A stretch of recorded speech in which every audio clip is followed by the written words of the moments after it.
Assalamu alaikum.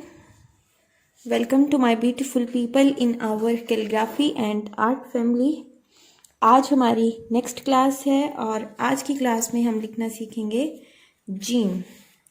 अलिफ और बा जो है वो पहले हम लिखना सीख चुके हैं और आज हम जीम लिखेंगे।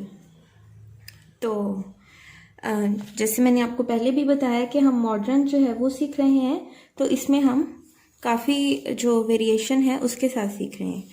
लाइक पहले हमने अलिफ देखा, तो इसमें हमने अलिफ को 7 तरह से जो है वो लिखना देखा था कि हम कैसे कैसे लिख सकते हैं। उसके बाद फिर बा हमने इसकी 4-5 शेप्स देखी और आज हम जीम जो है वो लिखना सीखेंगे इंशाल्लाह। तो चलें शुरू करते हैं। बिस्मिल्लाहिर्रहमानिर्रहीम। हमने सबसे ऊपर वाली जो लाइन है इससे शुरू करना है। यहाँ पर अपनी कलम रखेंगे और सीधा इस तरह मूव करेंगे, ठीक है।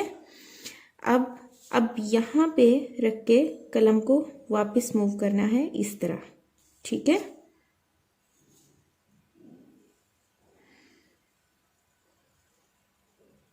ये और उसके बाद यहाँ से रखते हुए ये गुलाई में जो है वो मैंने इसकी आखिरी शेप बनाई है। एक मिनट, ये वाली शेप की मैं बात कर रही हूँ। जो आखिरी शेप है ये गुलाई में है, ठीक है। तो ये जीम है।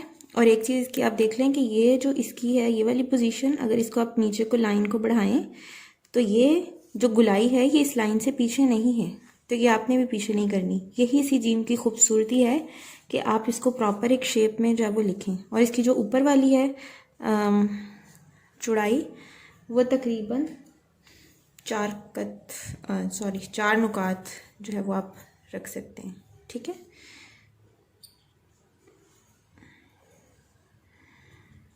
एक, 2, 3 और 4। उसके बाद ये हमारी जीम की पहली शेप हो गई। दूसरी शेप में हम क्या करेंगे,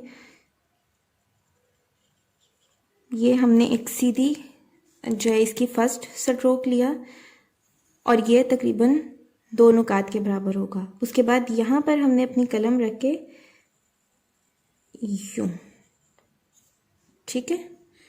बस इसको सिंपली हमने नीचे को ये मूव कर देना है और इसको नीचे से बस हमने खुला छोड़ना है, मतलब इसको हमने कहीं पर भी घुमाना नहीं है या कुछ भी नहीं करना। और ये भी बेसिक स्ट्रोक जब मैंने आपको कराए थे तो ये वाली कर्व जो है मैंने आपको तब बताई थी कि आप इसकी प्रैक्टिस करें। और ये बेसिक स्ट्रोक्स का अगर आपने वीडियो नहीं देखी है तो वो आप देख लें। और बेसिक स्ट्रोक्स का आपको साथ साथ इसीलिए बताती रहती हूँ कि उनकी अहमियत बहरहाल है। ये हमारा दूसरा जो है वो जीम हो गया। और इसका ये जो ऊपर वाला है इसकी चौड़ाई 2 नुकात के बराबर होगी, ठीक है। उसके बाद हम जीम की तीसरी जो है वो लिखते हैं शेप। यहाँ पर हमने अपनी कलम रखनी है सबसे पहली लाइन पर और उसको यूँ नीचे मूव करना है, ठीक है। उसके बाद यहाँ पर रख के ये इधर मूव किया और अब यहाँ से इसको हमने आगे मूव कर देना है, ठीक है। ये हमारी जीम बन गई। और ये जो है सबसे ऊपर वाला, इसको हमने इस तरह से, ठीक है। तो ये हमारी जीम की जो है वो थर्ड शेप है। अब ये इसका थोड़ा सा पोर्शन छोटा बना है तो मैं इसको एक बार दोबारा से आपको लिख के दिखाती हूँ ताकि आपको आइडिया हो जाए कि हमने ये वाला जो इसका आखिरी पोर्शन है ये किस तरह से बनाना है। सबसे पहले आप कलम को यहाँ पर रखेंगे और नीचे मूव करेंगे, ठीक है। नीचे मूव करने के बाद यहाँ पर रखते हुए इधर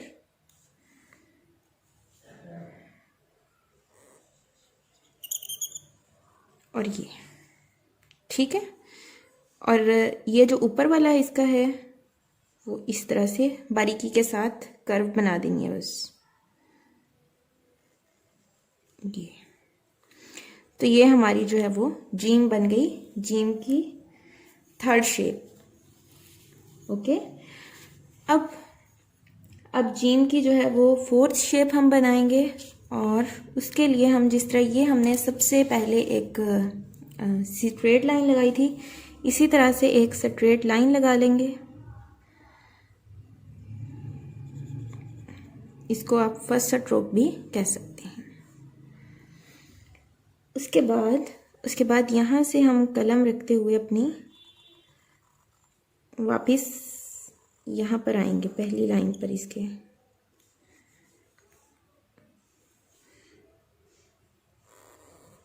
उसके बाद ये हम यहाँ पर आए, और अगर आप इसको यहाँ से इसी तरह ऊपर को मूव करना चाहें ये तो तब भी कर सकते हैं। अगर इस तरह नहीं करना तो ऊपर से ये अलग से इसके साथ आप ये मिला दें। ठीक है, तो ये हमारी जीम बन गई। और ये वाला जो इसका है, इसको आप यहाँ से इस तरह, ठीक है, ये अलिफ की जो हमने कर्व वाली शेप लिखी थी वो हमने यहाँ पर इसके साथ बना दी। तो ये हमारी जीम की जो है वो फोर्थ शेप हो गई। और इसका ये जो ऊपर वाली है ये अगेन से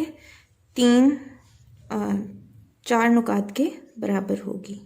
ठीक है, ओके। उसके बाद अगली शेप देखेंगे जीम की, और वो है जी बिल्कुल इस तरह सीधा। उसके बाद ये वाली कर्व इस तरह बनाई, और ये कर्व मैं बार बार आपको बता रही हूँ कि ये इससे ज़्यादा पीछे नहीं जानी चाहिए, इसके बराबर होनी चाहिए। और यहाँ से कलम को रखते हुए ये, ठीक है, और ये यहाँ से फिर उसी तरह से अलिफ हम इसके अंदर बना देंगे। ये हमारी जीम हो गई मॉडर्न में, और ये जीम की फिफ्थ शेप है। ठीक है, 1 2 3 4 और 5। ओके, अब जीम की नेक्स्ट जो है वो शेप हमने देखनी है। तो इसके लिए मैं आपको एक चीज़ बताऊं कि पहले जब भी मैं जीम की शेप बना रही थी तो मैं यहाँ से इसकी थोड़ी सी ये जो है वो पोजीशन ले रही थी। ठीक है, कलम को यूं रख के ऊपर मूव किया, फिर उसको सीधा किया। लेकिन अब हमने क्या करना है, बिल्कुल हमने सीधा ही इसको रखना है कलम को। ठीक है, मतलब हमने एक स्ट्रेट लाइन, आप जिसे कह लें, लगानी है, स्ट्रेट लाइन लगानी है। उसके बाद ये जो हमने स्ट्रेट लाइन लगाई है इसी के ऊपर कलम रखनी है, आधी इसके अंदर और आधी इससे बाहर, ये। ठीक है, और इसको हल्का सा यहाँ से आगे मूव कर देना है। तो ये हमारी जो जीम की अगली शेप है वो उसकी बिगनिंग है। अब देख रहे हैं कि जीम की जितनी भी शेप है वो यहाँ से डिफरेंट हैं ऊपर से। ठीक है, नीचे से तो तकरीबन सब सेम है, लेकिन ऊपर से डिफरेंट है। और उसके बाद ये हो गई जी हमारी छठी शेप। अब ये वाली जो लाइन है ये हमने स्ट्रेट ली थी। ठीक है, अब ये जो नेक्स्ट शेप हमने बनानी है इसकी हम ये वाली लाइन थोड़ी सी कर्व लेंगे इस तरह से, और इसका भी ये जो हमने बनाया है इसका भी यहाँ से बनाएंगे इस तरह। ठीक है,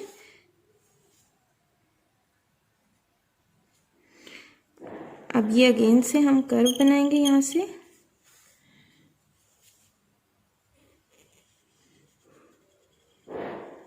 और ये। ठीक है, तो ये जीम की हो गई छठी और सातवीं शेप।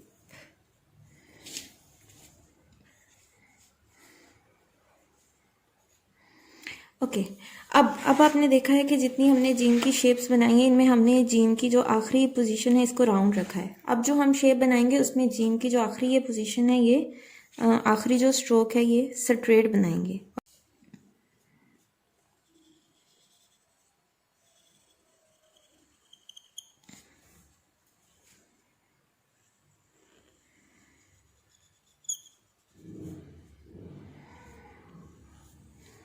ठीक है, इस शेप को नहीं देखना, इस पर फोकस करना है। ये यहाँ से पॉइंटेड हो गई है, इसको हमने यहाँ से पॉइंटेड नहीं करना, ये इसको यहाँ से इस तरह गुलाई के रुख पर जो है रखना है और आगे से ये कुछ इस तरह से होगी। तो ये जीम की जो है जी वो 8th शेप है, 8th शेप। उसके बाद जीम की आखिरी शेप अब हम लिखेंगे और वो कौन सी होगी, उसकी भी एंडिंग पोजीशन फ़र्क होगी। देखें, इस तरह हम बनाएंगे, ये नीचे लेकर आए,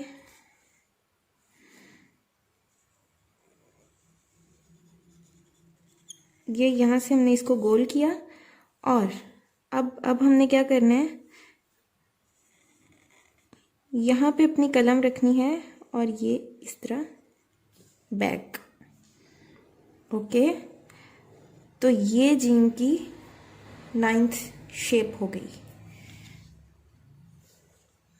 ठीक है, और एक छोटी सी शेप है जीम की, वो भी हम कभी कभी इस्तेमाल कर सकते हैं इसमें, तो वो भी मैं आपको बताती हूँ। आपने क्या करना है, इस तरह से आएगी, ये सिर्फ इन 2 लाइंस के दरमियान में लिखी जाएगी। ठीक है, उसके बाद हमने ये यहाँ पर इसको लेकर आए और ये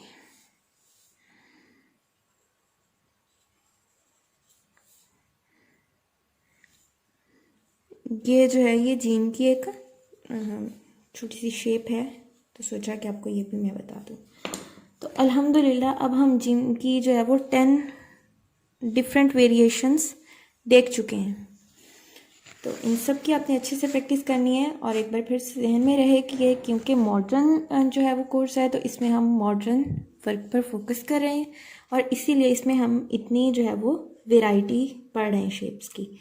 तो इन सब की अच्छे से प्रैक्टिस कीजिएगा। नेक्स्ट क्लास में इंशाल्लाह हम नेक्स्ट जो लेटर है वो लिखना सीखेंगे। तब तक के लिए अपना बहुत ख्याल रखें, प्रैक्टिस करें अच्छी और इंशाल्लाह मिलते हैं नेक्स्ट क्लास में। अल्लाह हाफिज़।